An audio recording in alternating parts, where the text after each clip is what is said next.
Good evening, friends, and welcome back to Boring History for Sleep.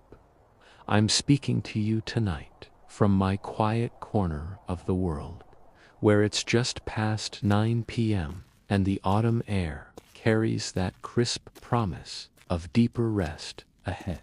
Tonight, we'll drift into the cobblestone streets and flickering candlelit workshops of medieval times, where the most peculiar professions kept society running in ways you'd never imagine.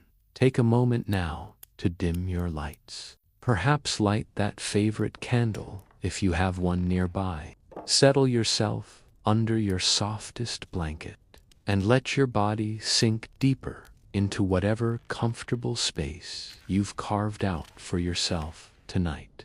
Feel free to close your eyes whenever they grow heavy. I'll be here, guiding you through these strange and soothing tales from centuries past.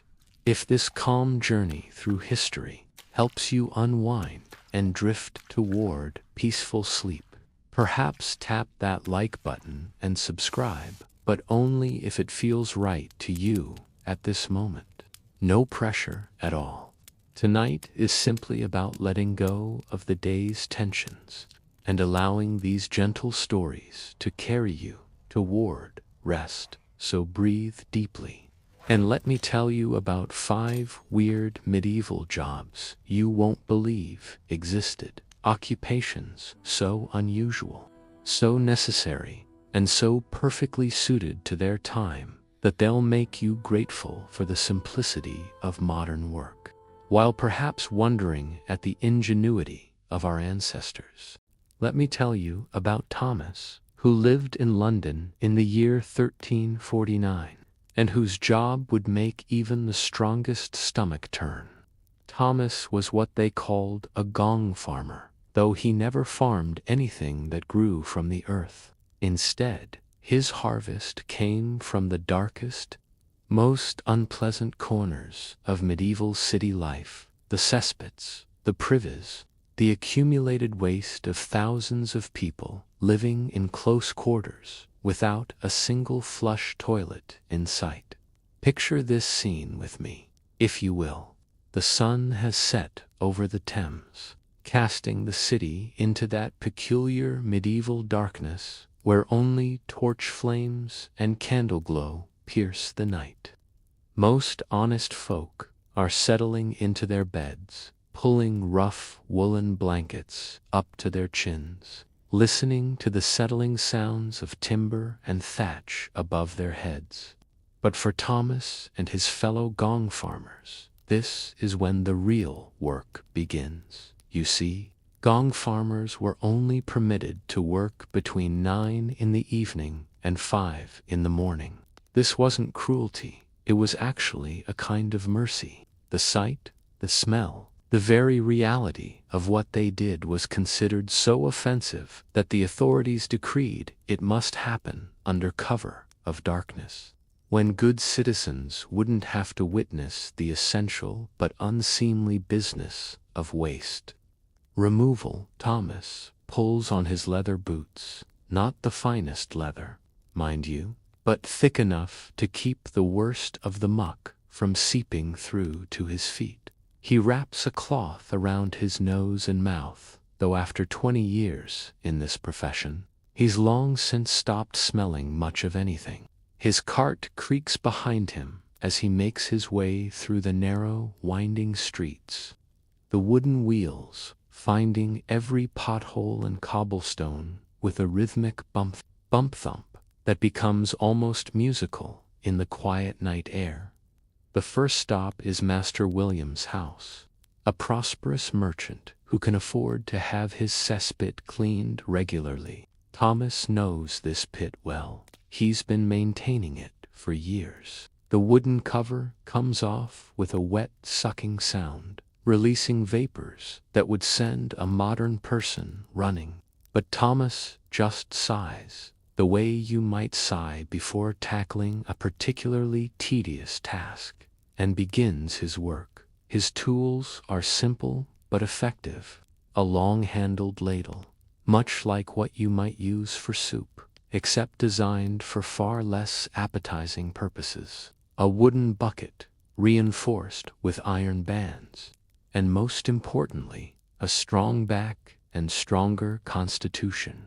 Scoop by scoop, bucket by bucket, Thomas empties the pit. The consistency varies. Sometimes it's liquid enough to pour. Other times it's thick as porridge. And occasionally there are surprises that make him glad for the darkness. The strange thing about Thomas, though, is that he takes pride in his work. In a time when disease spreads like wildfire through crowded cities, when the Black Death has already claimed 1/3 of Europe's population, the Gong farmers are literally the thin line between civilization and pestilence. Every pit they empty, every cesspool they clear, is a small victory against the forces of sickness and decay. Listen to the sounds of his night's work, the splash of waste into the cart, the scrape of his ladle against stone, the gentle encouragement he murmurs to his horse when the cart grows heavy. "Easy there, Brownie," he whispers, patting the animal's neck. Even his horse is specially chosen for this work. Not just any beast can handle the sights and smells without bolting. The cart fills slowly, methodically. Thomas works his way through the wealthier districts first, where the pay is better and the pits are maintained more regularly. The waste here is oddly enough easier to manage. Folks who eat better, who have access to proper food and clean water, produce waste that's less challenging to handle. It's the poor districts where things get truly difficult, where desperation and poor diet create conditions that test even Thomas's experienced constitution. By midnight, his cart is perhaps a quarter full, and the weight is beginning to tell on poor Brownie. The horse's hooves echoed differently now against the cobblestones, a heavier, more labored clip-clop that speaks of burden and endurance. Thomas knows every sound his animal makes, every shift in gait that indicates they need to rest or adjust the load. Here's something that might surprise you about Gong farmers. They were actually quite well paid for their troubles. Thomas earns more in a week than many craftsmen make in a month. The work is so unpleasant, so essential, and so few are willing to do it, that the authorities have no choice but to compensate handsomely. It's an early example of what economists would later call hazard pay.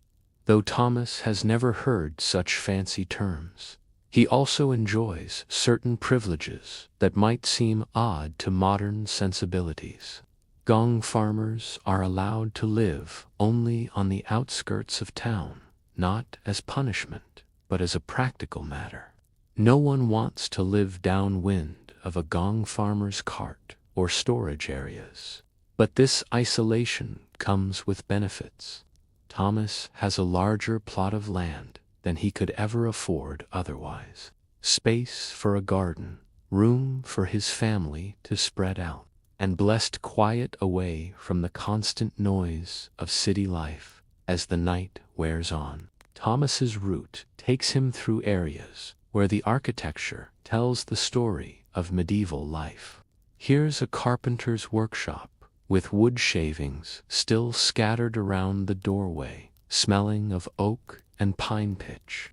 There's a bakery, where the faintest hint of tomorrow's bread already perfumes the air. The baker rises at 3 to begin his day's work. The contrast isn't lost on Thomas. Where others create comfort and sustenance, he removes the aftermath of life's necessities. But there's dignity in his work, a kind of quiet heroism that he carries in his stooped shoulders and steady pace. Every step he takes, every bucket he empties, every cart he fills and hauls away to the disposal grounds outside the city walls, is a step toward keeping his community healthy. In an age where people understand disease poorly, where they blame bad air and evil spirits for sickness, Thomas is unknowingly fighting battles on the front lines of public health. The disposal site is a good mile outside the city walls, in a low-lying area where the contents of Thomas's cart will eventually decompose and, after proper aging, be sold to farmers as fertilizer. It's the medieval version of recycling, turning waste into something useful. The irony isn't lost on Thomas. What comes from the earth returns to the earth, completing a cycle as old as agriculture itself.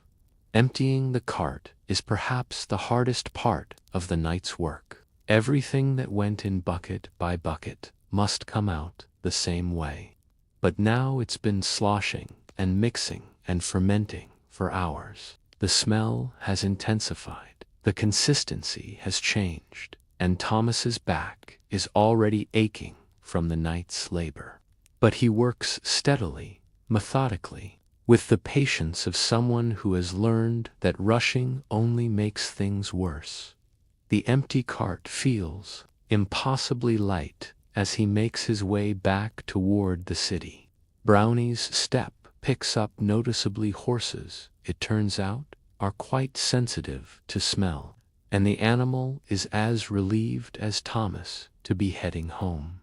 The eastern sky is just beginning to show the faintest hint of gray, that pre-dawn lightning that signals the end of the Gong farmer's working day. Back in his cottage on the outskirts of town, Thomas follows a ritual as precise as any monk's prayers.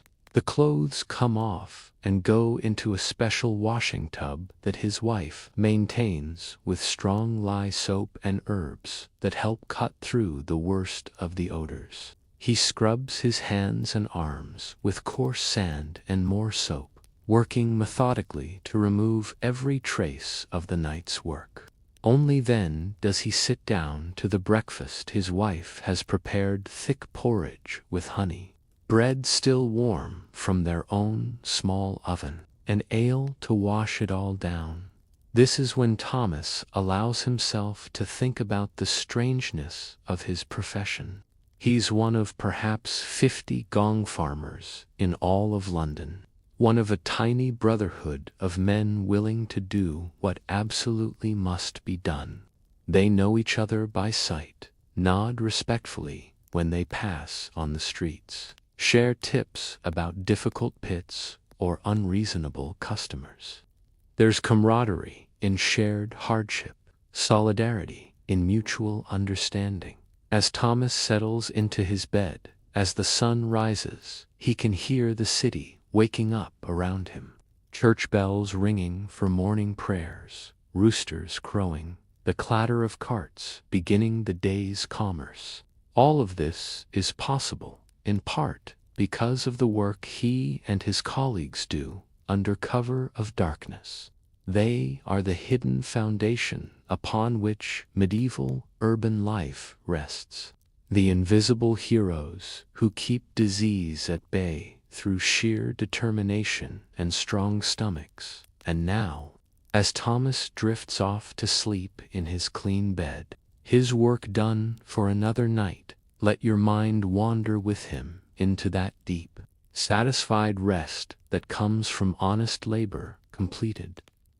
Let me introduce you to Margaret of Nottingham, whose job in the year 1287 was simultaneously the envy and the burden of every tavern patron in her fair city.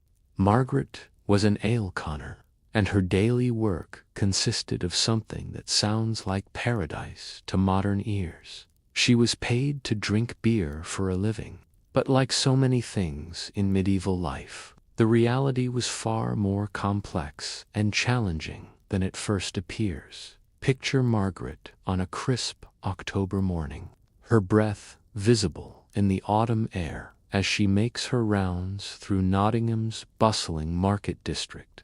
She carries with her a leather satchel containing the tools of her trade, a silver cup, polished to a mirror shine, various small vials for testing, and a well-worn ledger where she records her findings.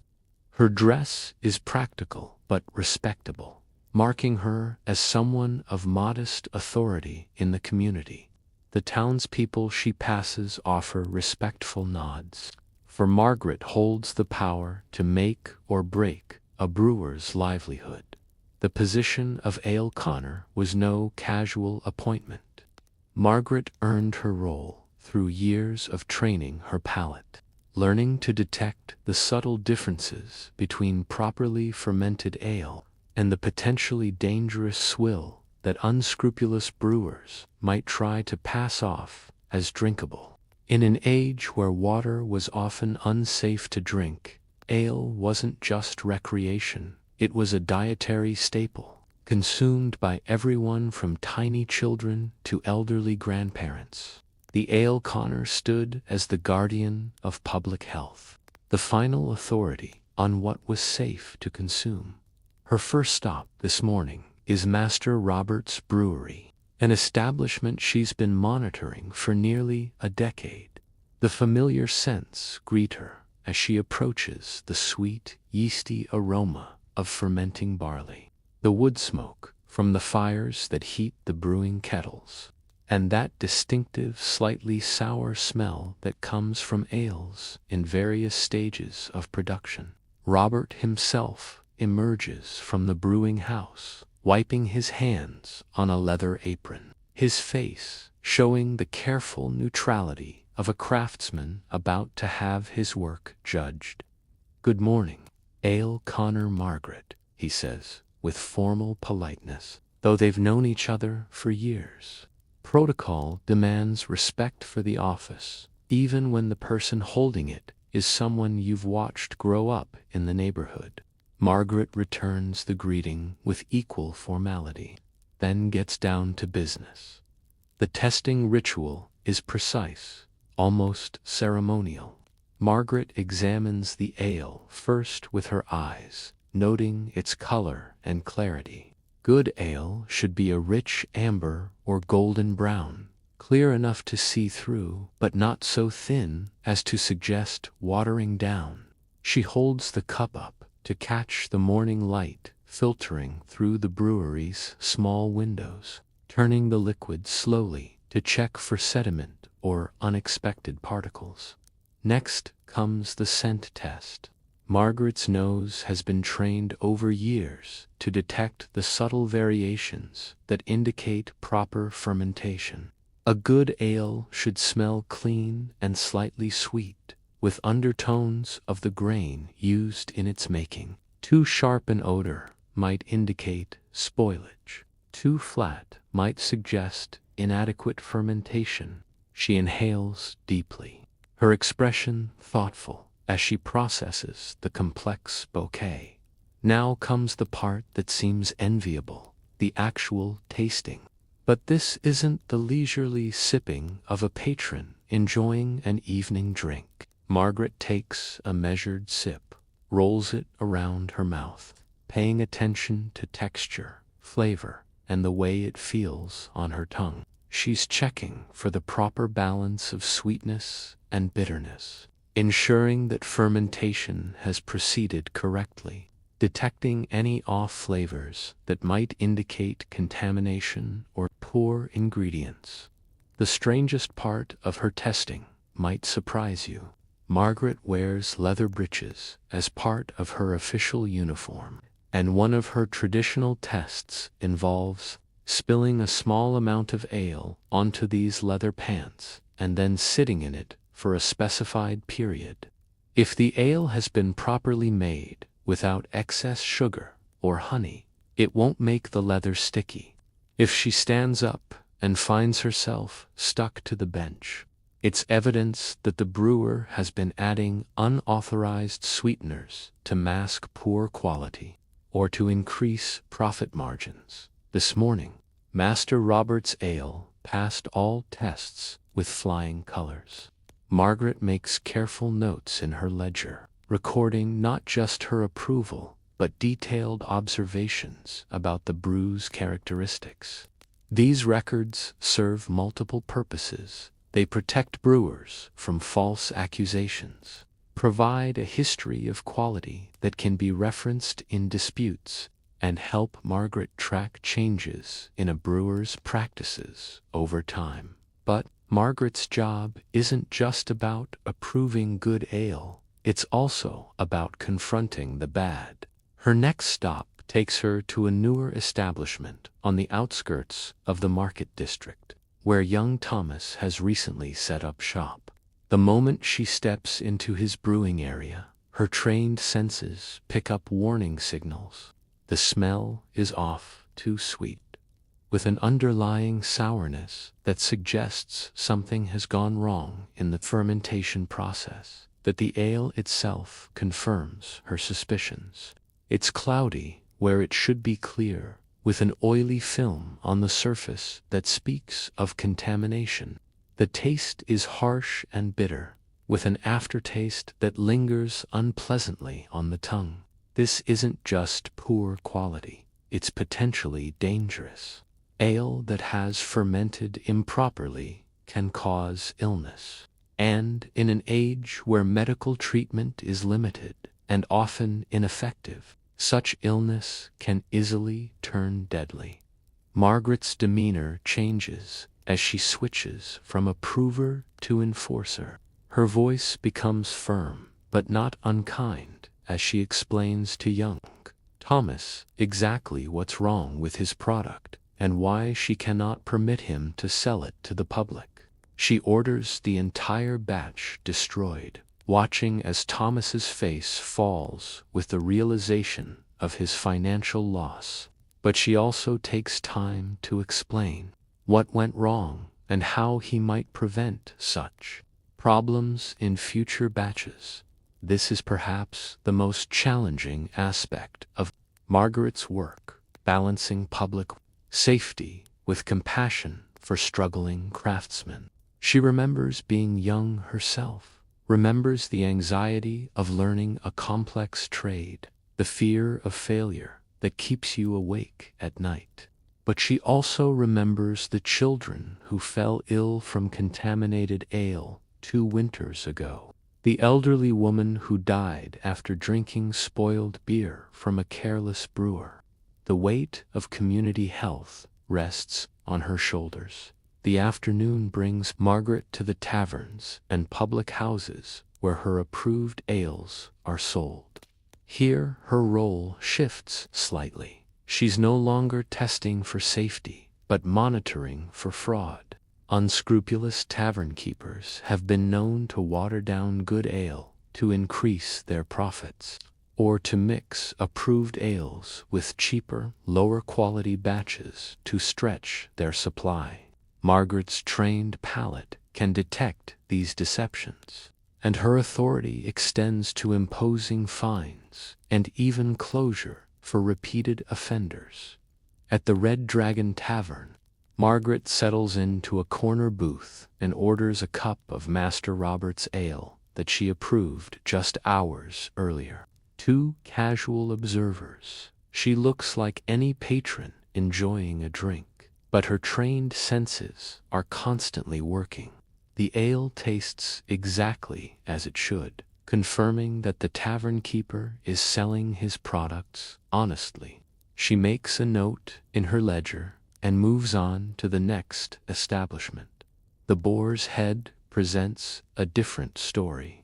The ale served here claims to be from Master William's Brewery, a producer known for consistent quality. But something is off. The color is slightly wrong, the flavor diluted. Margaret calls for the tavern keeper and requests to see his supply barrels. Her authority allows her to inspect not just what's being served, but what's being stored. And what she finds confirms her suspicions. The barrels show evidence of tampering, with water added to increase volume at the expense of quality. The confrontation that follows is uncomfortable but necessary. The tavern keeper protests, claims ignorance, offers bribes that Margaret refuses with cold dignity. In the end, he pays the required fine and promises to reform his practices. Though Margaret knows she need to monitor this establishment closely in coming weeks, trust, once broken, requires careful rebuilding. As evening approaches, Margaret's working day is far from over. She maintains a small office in her home where brewers can bring samples of new recipes for approval, where tavern keepers can report suspicious competitors, and where citizens can lodge complaints about questionable ale. Tonight brings Master John with a new seasonal brew flavored with herbs from his garden. The testing process begins anew: examination, scent, taste, careful evaluation of every aspect. This herbed ale presents particular challenges. The added flavors can mask defects in the base brew, but they can also create new complexities that require careful evaluation. Margaret tastes thoughtfully, considering not just safety and quality, but whether the flavoring enhances or detracts from the underlying ale. Her approval will determine whether Master John can market this new creation, making her judgment crucial to his economic prospects. The seasonal nature of brewing adds another layer to Margaret's responsibilities.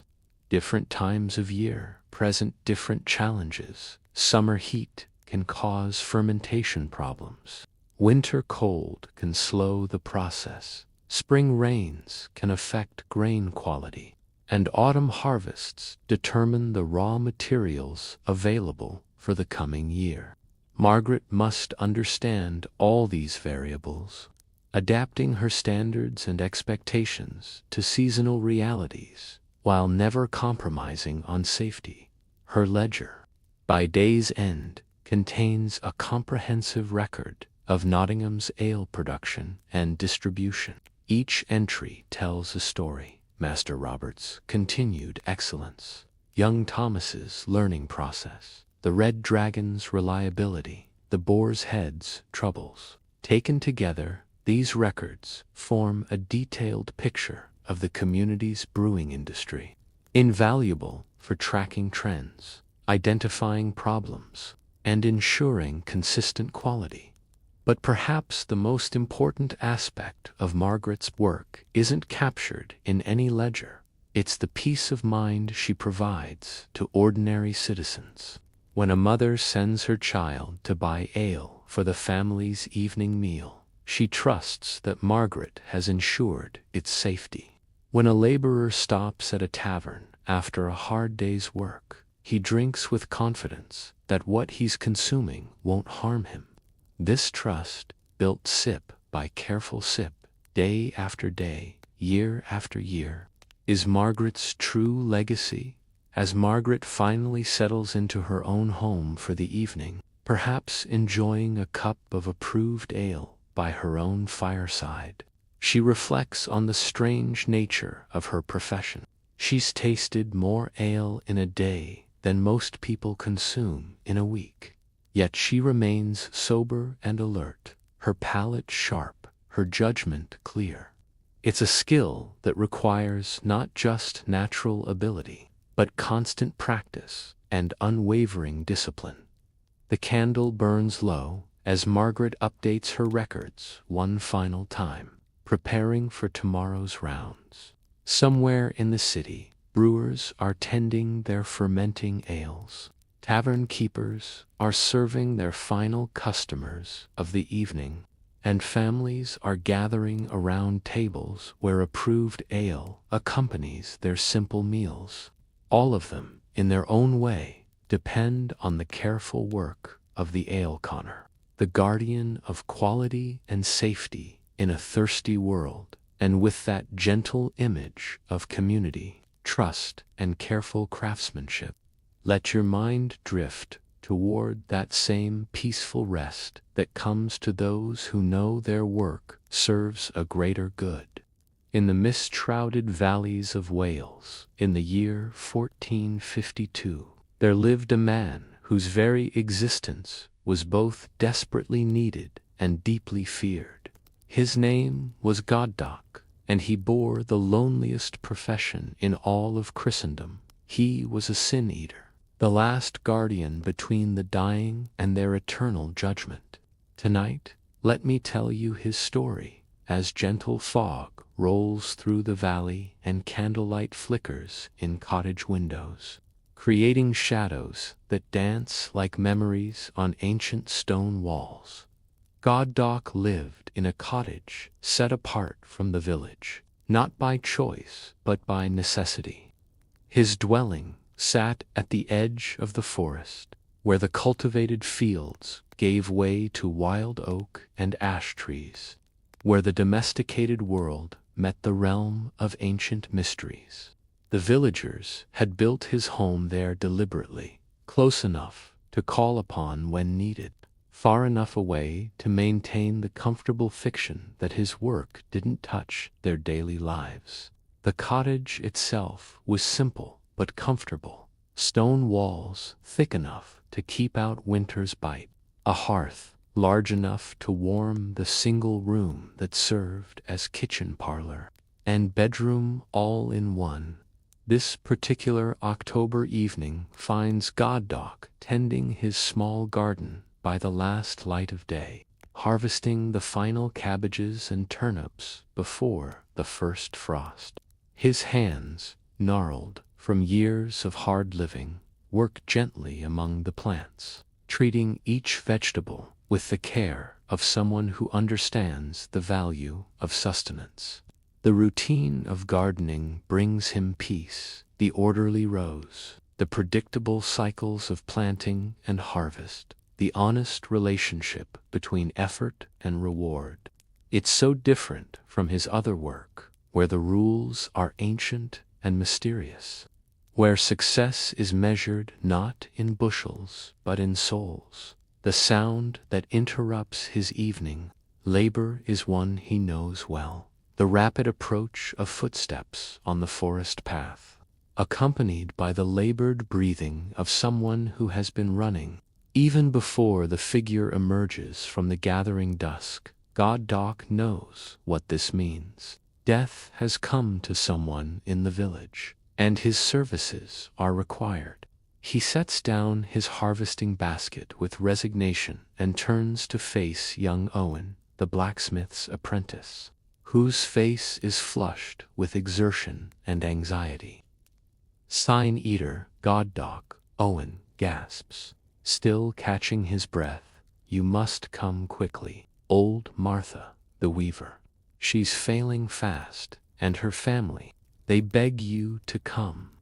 The boy's eyes won't quite meet Goddoc's, a common reaction that the sin-eater has learned not to take personally. It's not hatred in that averted gaze, but a mixture of reverence and fear that most people feel when confronted with someone who regularly traffics with death and the supernatural. Goddoc simply nods and moves toward his cottage to gather the items he'll need. His preparations are methodical, born of decades of practice. First, he retrieves a small wooden box from a shelf near his bed. Inside, carefully wrapped in soft cloth, are the tools of his trade: a silver cup, tarnished but still serviceable, and a silver spoon, both inherited from the sin-eater who trained him 40 years ago. These implements are said to have special properties, blessed by priests and worn smooth by countless hands of the dying. Next comes his ceremonial robe, a simple garment of rough brown cloth that marks him as separate from ordinary folk. It's not particularly impressive to look at, but it carries the weight of tradition and the accumulated spiritual power of countless rituals. As he pulls it over his everyday clothes, Goddoc feels the familiar transformation the shift from ordinary man to vessel of ancient rites, from individual to representative of forces larger than himself. The walk to Martha's cottage takes 20 minutes through winding village streets that seem especially quiet. Tonight, windows glow with warm lamplight, but the usual evening sounds, children playing, neighbors chatting, the general bustle of daily life winding down, are muted. Word has spread that the Sin Eater has been summoned, and the village has collectively drawn into itself, as if hoping to avoid notice by whatever supernatural forces might be stirring. Martha's family has prepared for Goddoc's arrival according to traditions passed down through generations. Her cottage has been cleaned thoroughly, with fresh rushes scattered on the floor and bundles of herbs hung from the rafters to purify the air. Candles burn at every window, creating a soft, golden light that pushes back the October darkness. The scent of beeswax and lavender fills the rooms, masking the underlying odors of sickness and approaching death. The dying woman lies in the bed that dominates the cottage's main room, surrounded by family members whose faces show the peculiar mixture of grief and hope that Goddoc has learned to recognize. They've been keeping vigil for days, taking turns to ensure that Martha is never alone, whispering prayers and sharing memories, maintaining the careful balance between holding on and letting go that characterizes the deathbed watch. Martha herself is barely conscious, her breathing shallow but steady, her face gaunt but peaceful. She's perhaps 70 years old, ancient by medieval standards, and has lived to see children, grandchildren, and even great-grandchildren. By all accounts, she's led a good life, honest work as a weaver, faithful attendance at church, kindness to neighbors, generosity to those less fortunate. But good deeds, according to medieval theology, are not enough to guarantee salvation. Sin clings to every soul, accumulating through life's inevitable compromises and failures, and these sins must be addressed before the soul can find peace.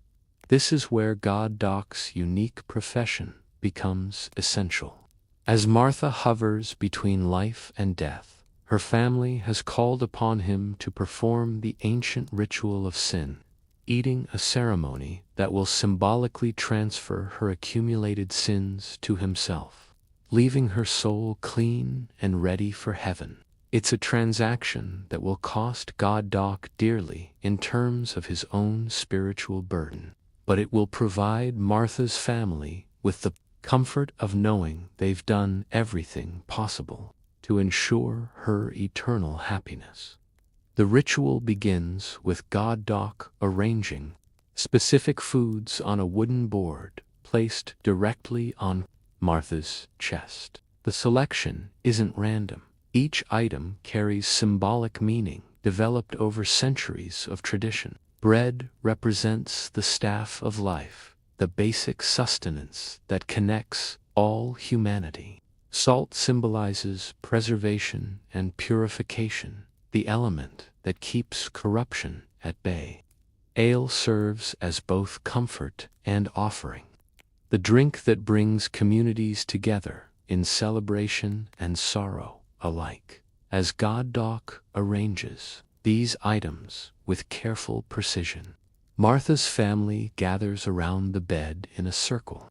Her eldest son holds a candle. Her daughter clutches a handful of herbs. Her grandchildren peer wide-eyed from behind their parents. The atmosphere is hushed, reverent, filled with the weight of ancient ceremony and immediate grief. Even the cottage itself seems to participate, with its rough wooden beams creaking softly in the evening breeze and shadows dancing on the walls. The Sin Eater begins to speak, his voice low and rhythmic, invoking words that are part prayer, part incantation, part formal declaration.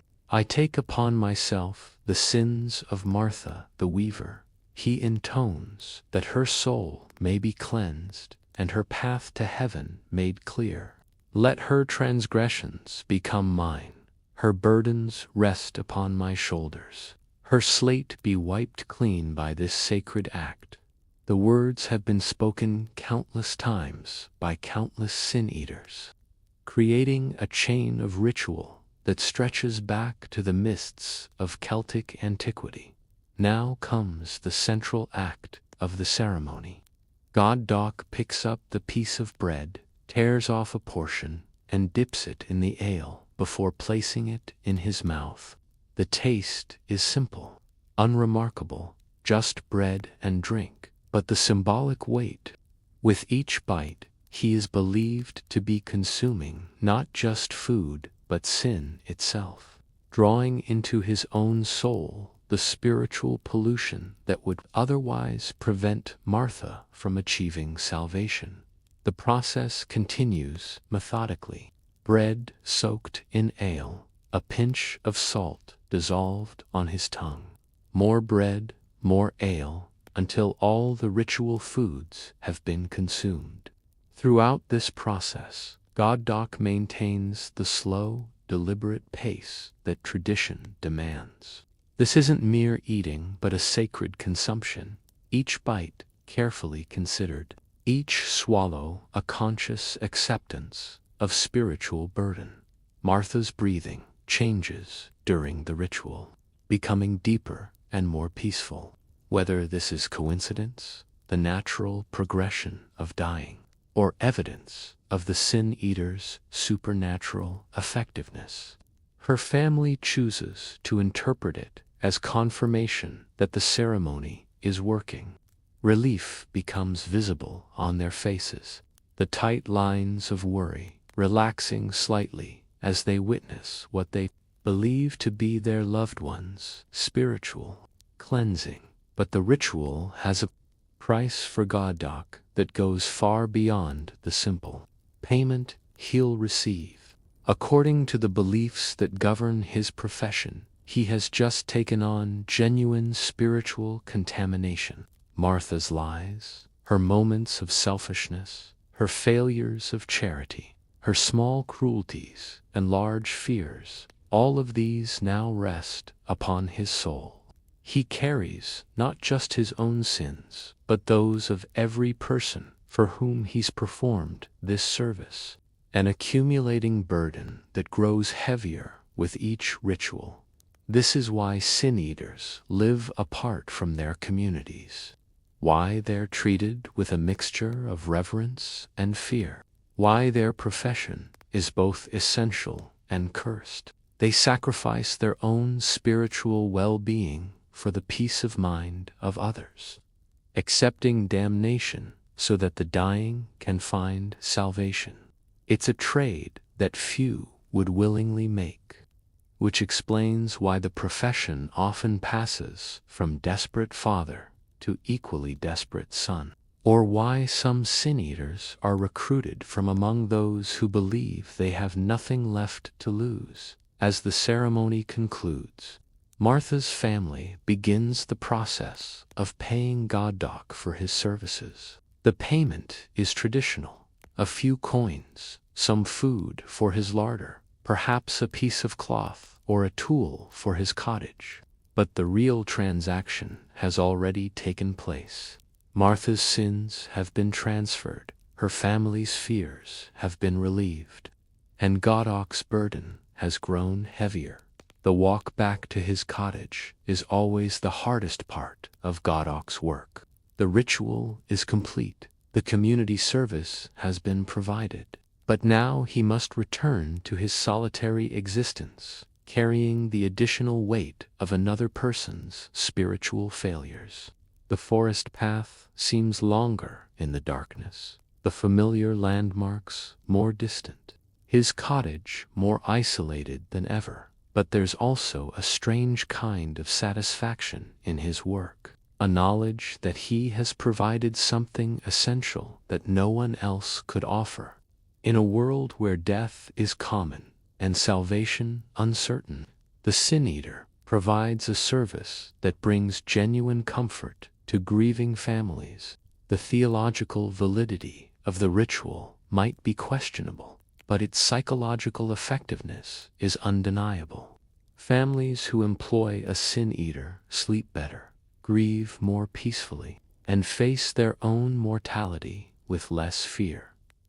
Back in his cottage, as the fire burns low and the forest settles into its nighttime quiet, Goddok reflects on the strange path his life has taken. He never chose this profession. It chose him, as it chooses all Sin-Eaters, through circumstance and necessity rather than desire. Yet he's found meaning in it, purpose in the very isolation and burden that define his existence. The silver cup and spoon rest clean and ready for the next summons, because there will always be a next summons. Death doesn't observe schedules or show mercy for the weary. Somewhere in the village, another person is beginning their final illness. Another family is starting to face the questions that only a Sin-Eater can answer. And when that time comes, Goddok will again take up his burden. Again perform the ancient ritual. Again trade a piece of his own soul for another's piece. The candle gutters and dies as Goddok finally seeks his own rest, carrying to sleep the weight of countless sins and the quiet satisfaction of service rendered.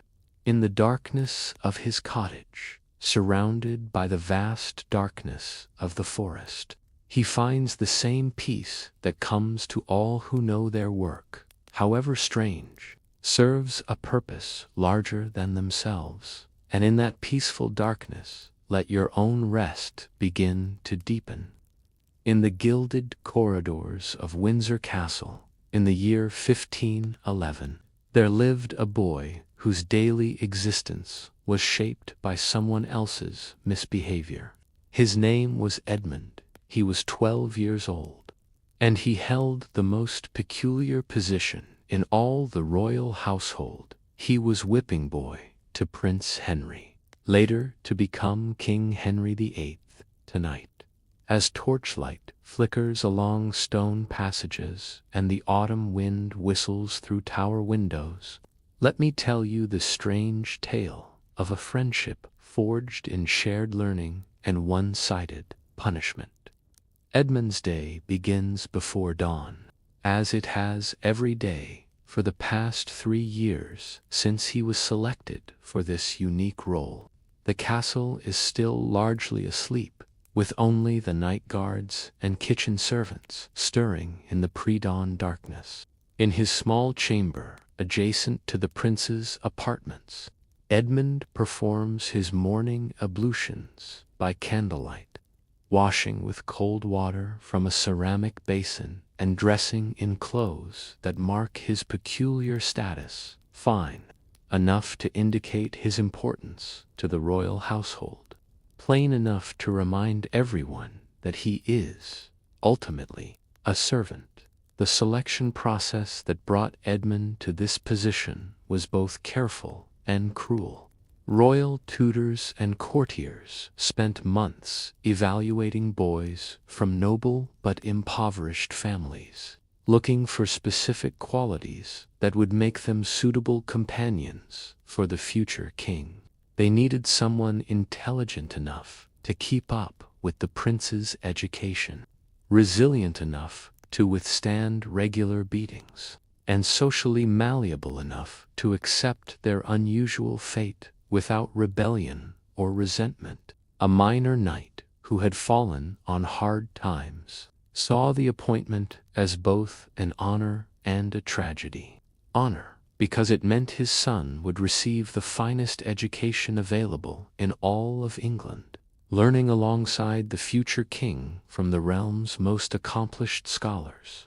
Tragedy, because it meant Edmund would regularly suffer physical punishment for crimes he didn't commit, bearing the rod for another boy's failures and mischief. This morning finds Edmund reviewing his Latin conjugations by candlelight, preparing for the day's lessons. The irony of his situation is never lost on him. He must study harder than the prince to avoid punishment.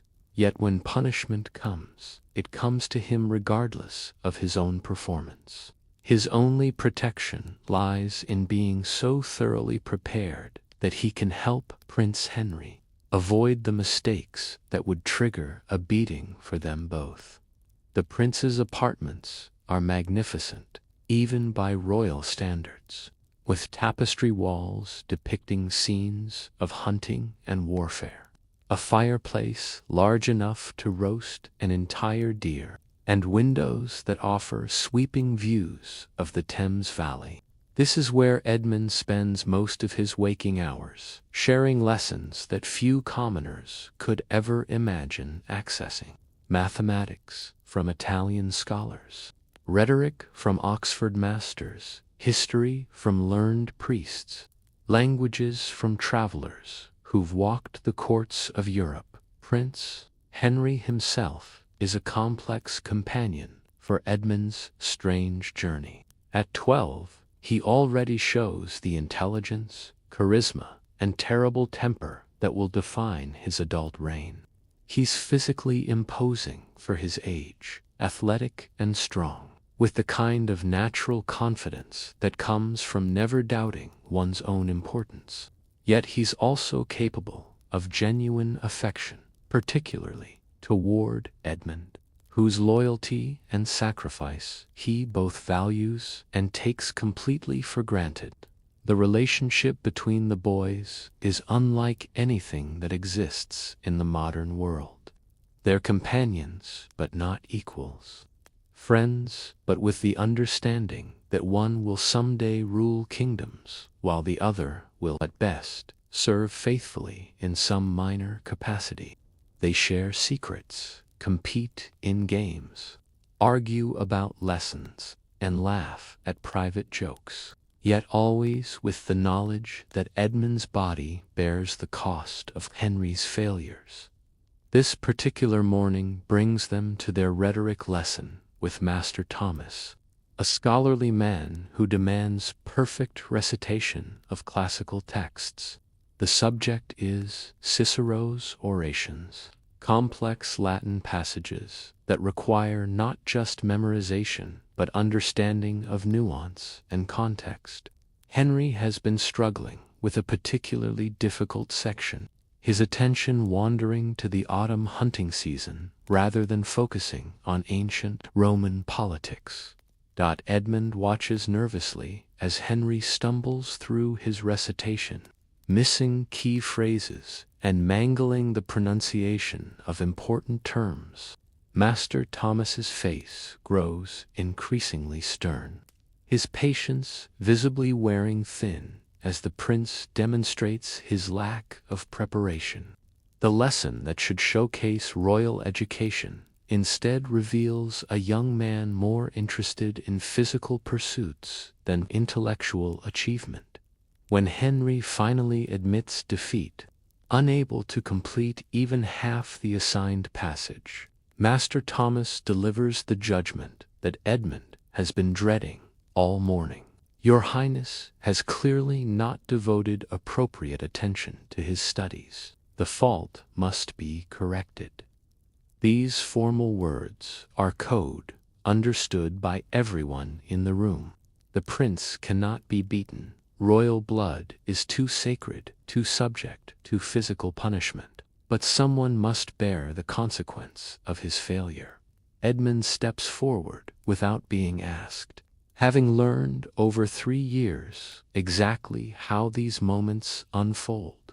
His face shows resignation, but not self-pity, acceptance, but not enthusiasm.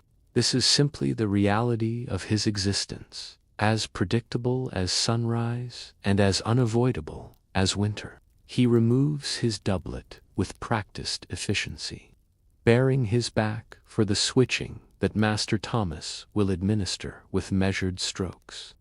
The beating itself is formal, ritualistic, designed more for symbolic effect than physical damage.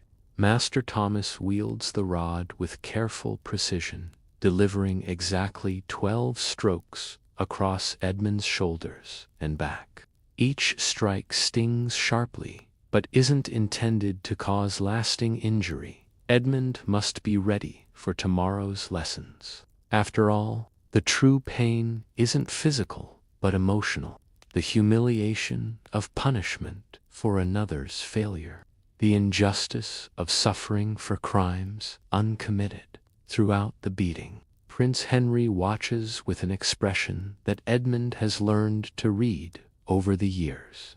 There's guilt there, genuine remorse for his friend's suffering, but also a kind of fascination with the ritual itself. The prince has never experienced physical punishment, never felt the sharp bite of authority's correction, and Edmund sometimes wonders if Henry envies him the clarity of consequence, the simple equation of failure and pain. When the punishment ends, Edmund redresses quickly and returns to his place beside the prince. The lesson continues as if nothing happened, Master Thomas resuming his instruction while Edmund fights to keep tears from his eyes and maintain the composure expected of a royal companion. This is perhaps the cruelest aspect of his position, not just the punishment itself, but the requirement to immediately return to normal behavior, pretending that justice has been served when everyone knows it hasn't. The afternoon brings a different kind of challenge. As the boys are summoned to the great hall for dancing instruction, here Edmund's unusual position becomes even more complex. He must learn the same courtly dances as the prince, moving with the same grace and precision, yet always remembering that he's present as a servant rather than a participant. If Henry stumbles through a pavan or forgets the steps of a Gong, Edmund will later face consequences for failing to properly support his royal companion's education. The dancing master, Monsieur Philippe, is a Frenchman whose patience varies inversely with his proximity to wine. This afternoon finds him particularly demanding, drilling the boys repeatedly through complex sequences that require perfect timing and coordination. Henry, naturally athletic, picks up the physical movements quickly, but struggles with the subtle points of courtly etiquette that distinguish noble dancing from mere peasant revelry. When Henry bows too casually to an imaginary lady, Philippa's correction is swift and sharp. Nan, Nan. A prince does not bow like a merchant. Again. The repetition continues until Henry's bow achieves the precise angle and duration that court protocol demands. Edmund, watching from the side, practices the same movements, knowing that his own technique must be flawless to help Henry avoid future embarrassment. But the real test comes during the evening's formal gathering, where the boys must demonstrate their progress before a small audience of courtiers and ladies. This is when Edmund's position becomes most delicate. He must be present to support Henry's performance, yet invisible enough not to upstage or distract from the prince's display. It's a balance that requires not just physical skill, but psychological sophistication far beyond his 12 years. The evening meal provides temporary respite from the day's tensions. Edmund and Henry eat together in the prince's private dining chamber, sharing roasted capon, fresh bread, and sweet wine diluted with water. These meals are among Edmund's favorite times, when the formal barriers of their relationship relax slightly and they can talk as something approaching equals tonight. Henry is unusually thoughtful, perhaps affected by the morning's beating and its aftermath. "Do you ever hate me, Edmund?" he asks suddenly, looking up from his trencher with genuine curiosity. It's a question that cuts to the heart of their relationship, acknowledging the fundamental injustice that governs their daily lives. Edmund considers his answer carefully. Honesty is both valued and dangerous in royal circles. Too little, and you're dismissed as a flatterer. Too much, and you're punished as insolent. I hate the necessity of it, but I understand why it must be so, and I don't hate you for the world. Being as it is, it's a diplomatic response that acknowledges his suffering while avoiding direct criticism of either Henry or the system that creates their situation. Henry nods slowly, seeming to understand both the words and their careful construction. "When I'm king," he says, with the casual certainty of someone who's never doubted his destiny, "I'll find ways to reward your service. You won't always be just a whipping boy." It's a promise that Edmund treasures, even while understanding that royal promises, however often fall victim to the pressures of actual rule as evening deepens into night. The boys prepare for sleep in their adjacent chambers. Edmund's room is comfortable but small, with a single window that looks out over the castle's inner courtyard. From his bed, he can hear the sounds of the castle settling for the night, guards calling to each other from the towers, servants finishing their final tasks, the distant sound of music from some noble gathering still in progress. This is when Edmund allows himself to think about the strangeness of his life, the peculiar fate that has made him simultaneously privileged and cursed. He receives an education that would be the envy of every common boy in England, yet pays for it with regular beatings for offenses he doesn't commit. He enjoys the friendship of a future king, yet that friendship is fundamentally unequal, based on his willingness to suffer for another's failures. Sometimes he dreams of a different life, perhaps following his father into minor knighthood, or finding success as a merchant, or even joining the church as a scholarly monk. But these fantasies feel increasingly distant as the years pass and his identity becomes more thoroughly shaped by his unusual profession. He is Edmund, the whipping boy, and that role has become as much a part of him as his own name. Yet there are compensations beyond the obvious, ones of education and royal friendship. Edmund has developed a resilience and emotional sophistication that most adults never achieve. He understands power dynamics with unusual clarity, reads human nature with remarkable accuracy, and has learned to find dignity even in degrading circumstances.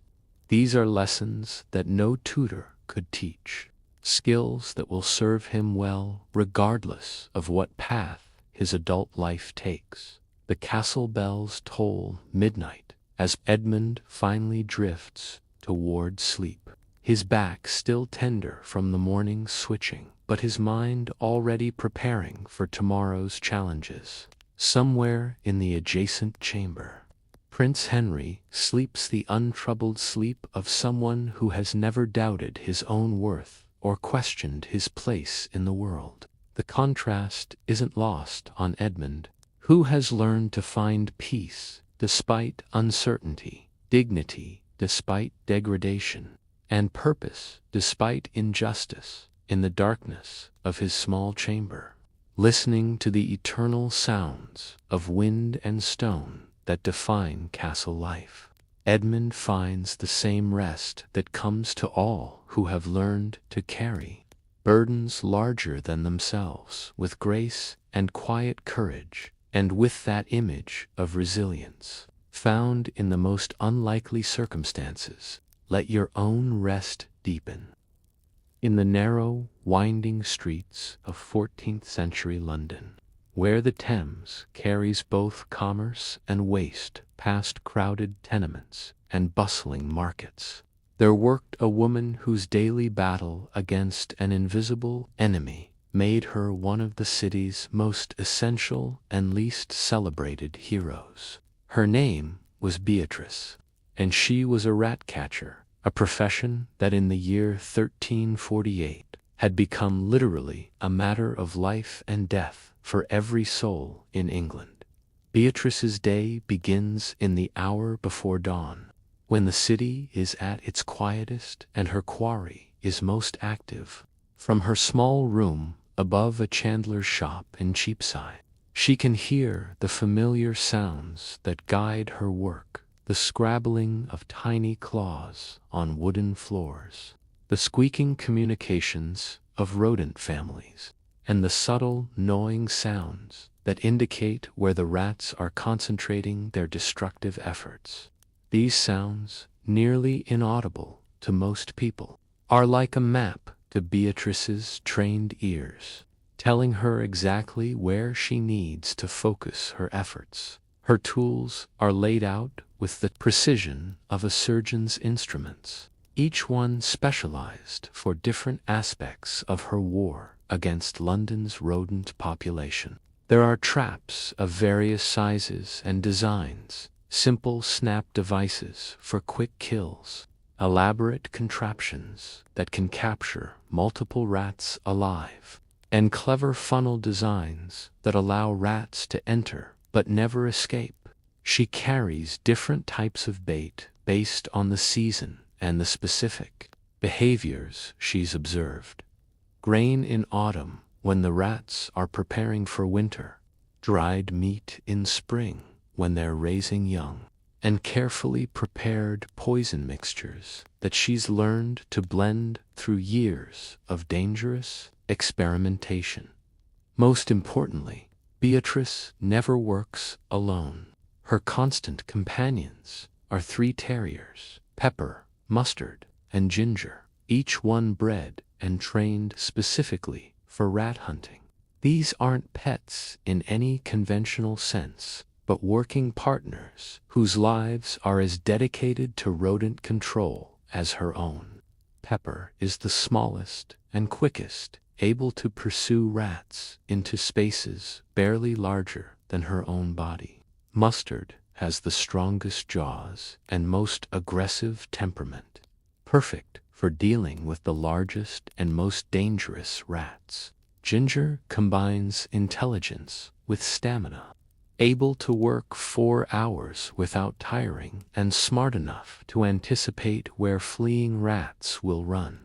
This particular morning finds Beatrice responding to an urgent summons from Master John, a grain merchant whose warehouse has become overrun with rats in recent weeks.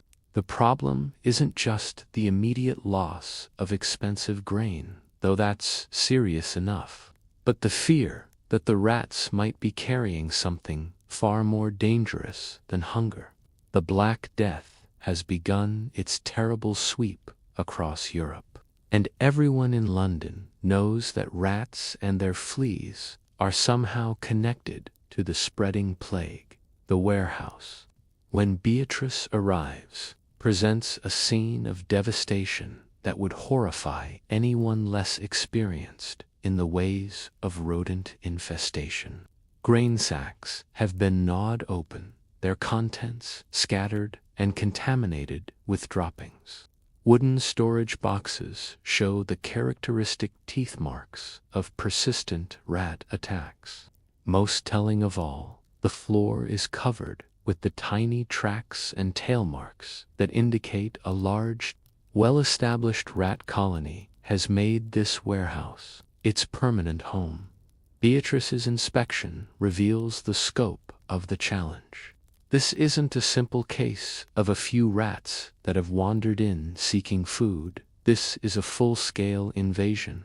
by what she estimates to be at least 50 or 60 adult rats, probably with young hidden somewhere in the building's darker corners. The rats have established multiple nesting sites, created complex tunnel systems through the stored goods, and developed the kind of organized behavior that makes them exponentially more dangerous and difficult to eliminate.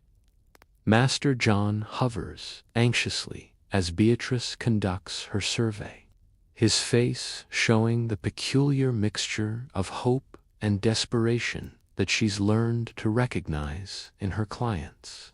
"Can you clear them out?" he asks, though the underlying question in his voice is really whether his business can be saved or whether he'll have to burn the entire building to prevent whatever diseases the rats might be carrying from spreading to his family neighbors.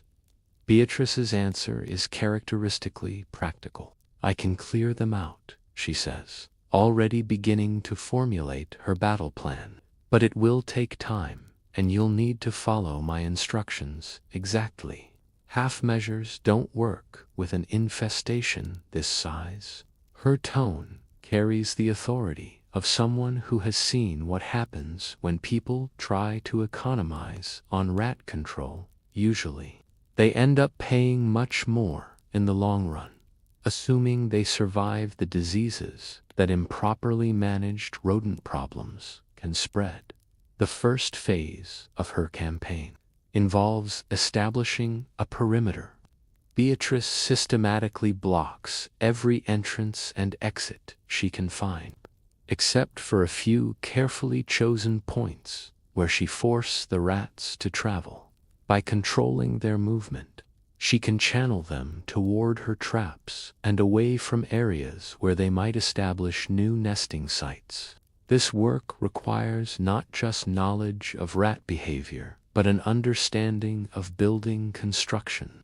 Rats can squeeze through openings that seem impossibly small, and they're remarkably clever about finding structural weaknesses that humans might never notice while she works.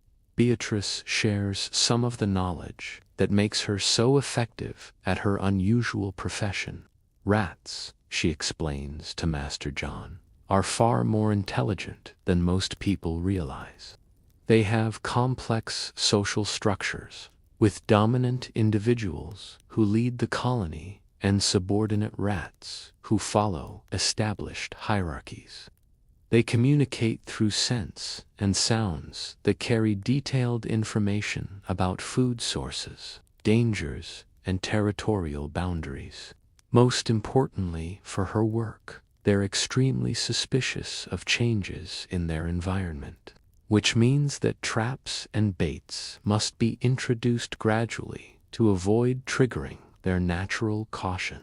The terriers, meanwhile, have begun their own reconnaissance. They move through the warehouse with focused intensity, sniffing at corners and crevices, marking locations where rat scent is strongest, and occasionally freezing in the alert posture that indicates they've detected nearby quarry. Beatrice watches their behavior as carefully as she studies the physical evidence of rat presence, knowing that her dog's senses are far more acute than her own when it comes to locating hidden nests and tracking movements. By midday, Beatrice had deployed the first wave of her attack. Snap traps are positioned at strategic choke points where rats must pass to reach their favorite food sources. Live traps are placed near suspected nesting areas, baited with foods that will attract entire families rather than just individual foragers. Most obviously, she's begun introducing small amounts of poisoned bait in locations where dominant rats are likely to find them first, eliminating the colony's leaders will disrupt their social organization and make the remaining rats easier to catch. The afternoon brings the first signs of success. Beatrice checks her traps every hour, removing captured rats and resetting the devices for continued operation. Each dead rat is examined carefully for signs of disease. She's learned to recognize the symptoms of plague and other rat-borne illnesses. Knowledge that has kept her alive when many other rat catchers have fallen victim to the diseases they fought. The bodies are collected in a special sack that will later be burned outside the city walls, ensuring that whatever pathogens they might carry are destroyed rather than spread. But the real drama begins as evening approaches. This is when Beatrice releases her terriers for what she calls the hunt. The dogs work with the coordinated precision of a military unit. Pepper flushing rats from their hiding places, Mustard engaging the largest and most aggressive individuals in lightning-fast combat, and Ginger cutting off escape routes and cornering rats that try to flee. The warehouse fills with the sounds of their work, barking, squeaking, the scrabble of claws on wood, and the occasional triumphant growl that indicates another rat has been eliminated. Beatrice herself participates in the hunt with a long stick whose end is fitted with a sharp metal point. Her job is to finish off rats that the dogs have wounded but not killed, and to prevent any from escaping the controlled chaos of the evening's operation. Her movements are economical and precise, each strike calculated to dispatch her quarry quickly and humanely, while avoiding accidental injury to her canine partners. The psychological aspect of rat catching is just as important as the physical techniques. Rats learn from experience, and a colony that has been partially eliminated becomes much more difficult to finish off. The survivors become trap-shy, avoiding anything that resembles the devices that killed their companions. They change their travel patterns, abandon traditional nesting sites, and become generally more cautious in their behavior. This is why Beatrice prefers to eliminate entire colonies in single, concentrated campaigns, rather than allowing survivors to adapt to her methods. As the night's hunt concludes, Beatrice tallies the results. 43 rats killed, ranging from large adults to juvenile specimens, just beginning their independent lives. More importantly, her examination of the nesting sites suggests that she's eliminated the entire breeding population. There are no signs of very young rats who might mature to restart the colony. Master John's warehouse has been returned to him clean and safe, at least until new rats arrive from other parts of the city. But Beatrice's work is never truly finished. London in 1348 is a city under siege by an enemy that most people never see, but that threatens every household, every business, every life. The Black Death has made rat catching the difference between survival and catastrophe, elevating what was once a humble trade to the level of urban defense. Every rat eliminated is a potential vector of disease removed from the community. Every successful clearance, a small victory against the pandemic that has already killed millions across Europe. The payment for tonight's work includes not just the coins, but also gifts that reflect the community's understanding of how essential her services have become. Extra food for her dogs, warm clothing for the approaching winter, and most importantly, the respect and gratitude of neighbors who understand that their lives might literally depend on her success against the city's rodent population. Beatrice makes her way home, through streets now quiet except for the calls of night watchmen. She reflects on the strange nature of her profession. She wages daily war against creatures that most people prefer not to think about, using methods that many find disturbing. Yet her success or failure affects the health and survival of thousands. It's unglamorous work that requires courage, intelligence, and physical stamina, performed by someone who receives little recognition, but whose absence would quickly become catastrophic. Back in her room above the chandler's shop, Beatrice tends to her dogs with the care of someone who understands that their health is essential to her own survival. Pepper's paws are cleaned and bandaged where rat bites have broken the skin. Mustard's coat is brushed to remove the debris accumulated during the evening's hunt. Ginger receives extra attention because she's showing signs of fatigue that suggest she might be getting too old for the most strenuous aspects of rat catching.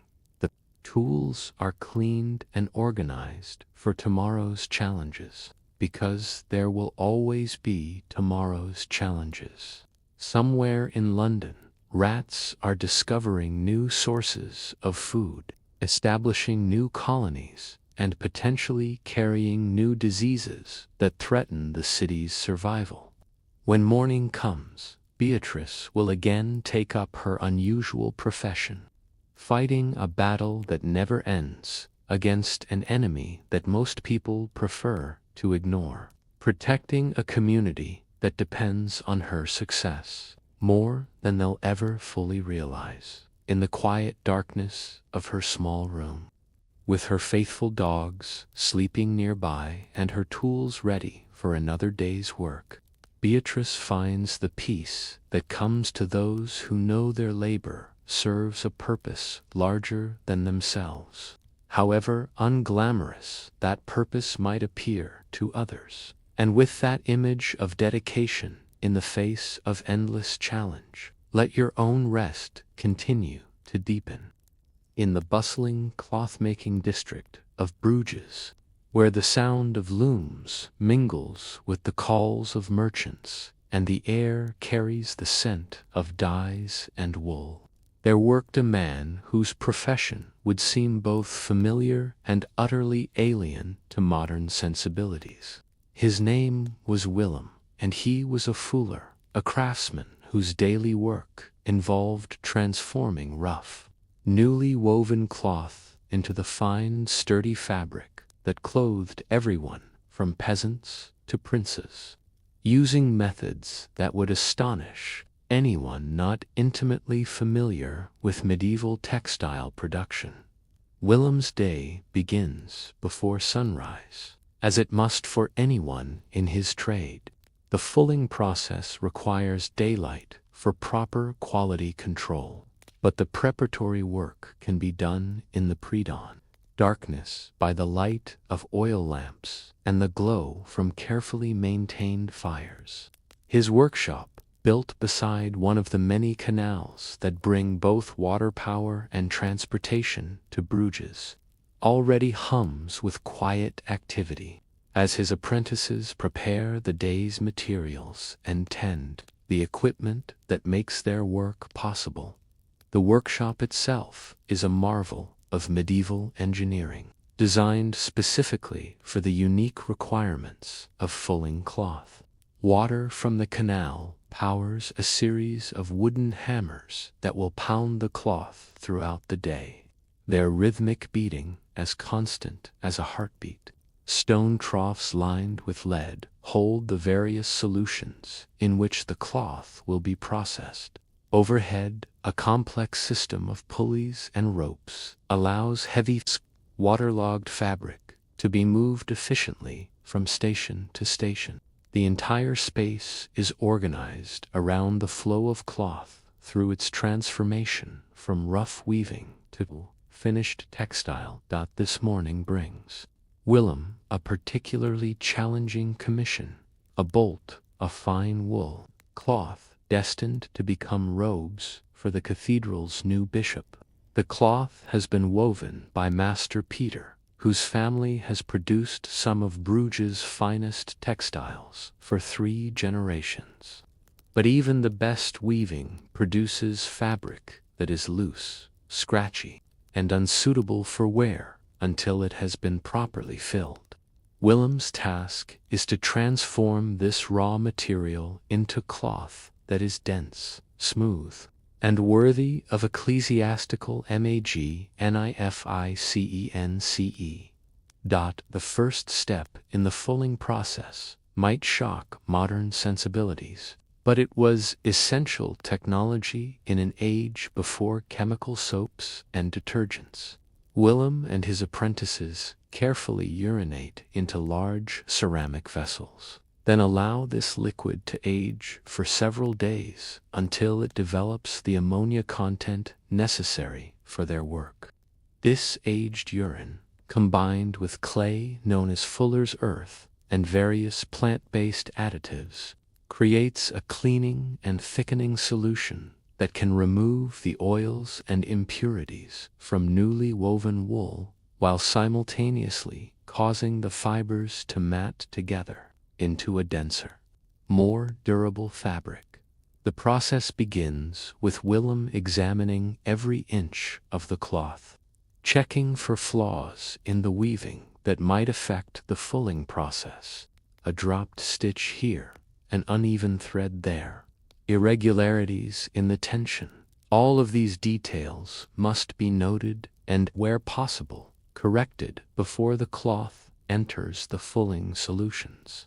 His experienced eye can predict how different sections of cloth will respond to treatment, allowing him to adjust his methods to achieve consistent results across the entire piece. The cloth is then immersed in the first fulling bath, a mixture of warm water, aged urine, and fuller's earth that has been carefully proportioned based on Willem's decades of experience.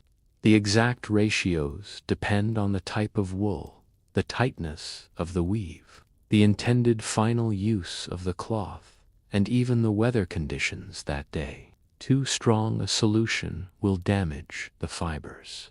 Too weak will fail to achieve the necessary transformation. It's a balance that requires not just technical knowledge, but an almost intuitive understanding of how organic materials behave under chemical and physical stress. Now comes the most physically demanding part of Willem's work. The cloth must be trampled underfoot for hours, with workers literally dancing on the wet fabric to work the fulling solution through every fiber, while simultaneously causing the wool to mat and thicken. This process, known as walking the cloth, requires enormous stamina and careful technique. Too gentle, and the cloth won't fill properly. Too aggressive, and the fabric can be damaged beyond repair. Willem begins the walking process himself, his bare feet working the cloth with the rhythm and precision developed over 30 years in the trade. His apprentices join him, and soon the fulling trough is filled with the sight of men dancing a slow, methodical dance on expensive cloth, their movements as coordinated as any court entertainment, but with far more practical purpose. The sound of their work, the splash of the fulling solution, the squelch of wet fabric, the steady breathing of men engaged in sustained physical labor creates a rhythm that will continue for hours. As the morning progresses, Willem monitors the cloth's transformation with the attention of an artist watching a painting develop. The fabric gradually becomes denser and smoother, its texture changing from the loose weave that came off the loom to the tight, felted surface that characterizes properly fulled cloth. He tests the progress by lifting sections of the cloth and examining how the light plays across its surface, feeling for the particular combination of smoothness and thickness that indicates successful fulling. The physical demands of cloth walking mean that Willem and his apprentices must pace themselves carefully. They work in shifts, some men walking while others prepare new batches of fulling solution, tend the fires that keep the water warm, or perform dozens of other tasks that keep the operation running smoothly. Fresh bread and small ale are consumed at regular intervals to maintain energy levels. And there's always someone checking that the workers' feet remain free of cuts or blisters that could contaminate the cloth with blood. Midday brings a change in the process. As the cloth moves to the second stage of fulling, the first fulling solution is carefully drained and saved. Nothing is wasted in medieval textile production, and even used fulling liquid has value for less demanding applications. The cloth is rinsed in clean water, then transferred to a new bath with a different combination of chemicals. This one designed to continue the fulling process while beginning to prepare the fabric for dyeing or finishing. This second stage requires different techniques and careful attention to timing. The cloth must be worked less vigorously to avoid overfulling, which could make the fabric too stiff and dense for its intended use. Willem's experienced hands guide the process, adjusting the pressure and technique based on how the cloth responds to treatment. His apprentices watch carefully, learning to read the subtle signs that indicate when the cloth has reached the optimal stage of processing. The afternoon brings the most delicate part of the fulling process, the final cleaning and preparation. The cloth is moved through a series of increasingly clean water baths, each one removing more of the fulling chemicals while preserving the transformation they've achieved. Willem tests each bath by examining the color and clarity of the water, ensuring that all trace of the fulling solution have been removed, while the desired changes to the cloth remain permanent. As the cloth emerges from its final rinse, it bears little resemblance to the loose weaving that entered the workshop that morning. The fabric is now dense and smooth, with a surface that feels almost silky to the touch despite being made from coarse wool. The individual threads are no longer visible, having been worked together into a unified textile that will shed water, resist wear, and provide warmth and protection to whoever wears garments made from it. But Willem's work is far from finished.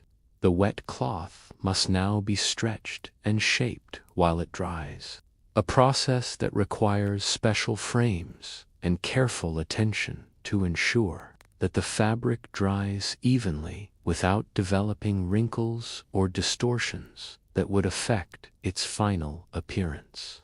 The stretching process also provides a final opportunity to adjust the cloth's dimensions, ensuring that it meets the exact specifications ordered by the customer. The evening light filtering through the workshop's windows reveals the day's accomplishment. What began as rough, scratchy fabric has been transformed into material fit for the finest garments. Willem examines every inch of the cloth one final time, checking for any flaws or irregularities that might have developed during the fulling process.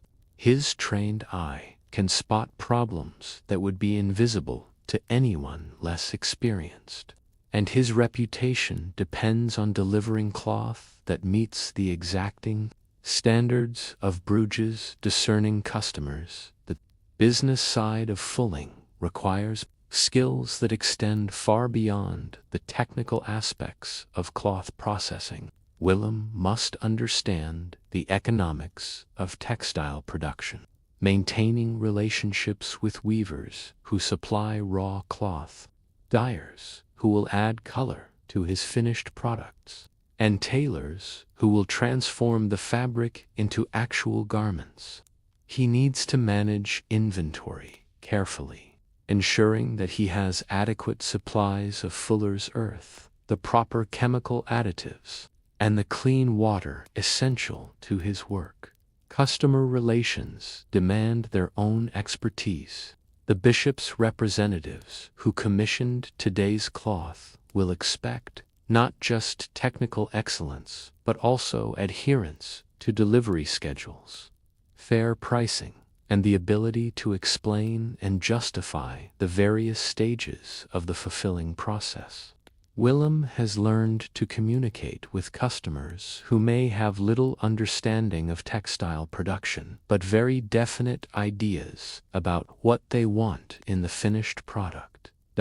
As the working day draws to a close, Willem and his apprentices begin the careful process of cleaning and maintaining their equipment. The fulling troughs must be scrubbed clean to prevent contamination of tomorrow's work.